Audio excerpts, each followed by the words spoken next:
Napapakinabangan na po ng mga taga-Norte ang tatlong specialty centers sa Cagayan Valley Medical Center. Ang detalye sa Balitang Pambansa ni Dina Villacampa ng Radyo Pilipinas, Tugigaraw. Malaking tulong para kay Ate Melba ang pagkakaroon ng cancer center sa Cagayan Valley. Bukod sa hindi na kailangang bumiyahe ng mahaba, libre pa ang pagpapagamot niya sa sakit na ovarian cancer. Lahat libre naman po. Pinagpasasiyahan lang namin ang magpila-pila, ganun po, Dok, para gumaling naman po ang aming sakit. Isa lamang si Ate Melba sa mahigit 100 pasyente na araw-araw na sineserbisyohan ng Cagayan Valley Medical Center simula nang buksan ang Cancer Center.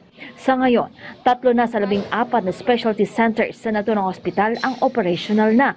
At habang hindi pa nagbubukas ang iba pang pasilidad sa CVMC, patuloy ang training ng kanilang mga staff. Laking kagalakan po namin dito sa Cagayan Valley Medical Center dahil kami po ay recipient ng 14 po na specialty centers.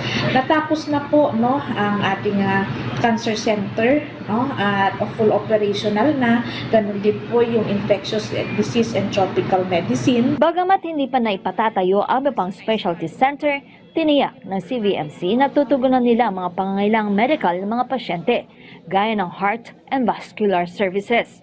Ang pagtatayo ng mga specialty centers sa mga lalawigan ay isa sa mga katuparan ng pangarap ni Pangulong Ferdinand R. Marcos Jr. na mabigyan ng maayos at magandang serbisyong medikal ang mga Pilipino. Mula sa Radyo Pilipinas, Tugigaraw, Dina Villacampa, Balitang Pambansa.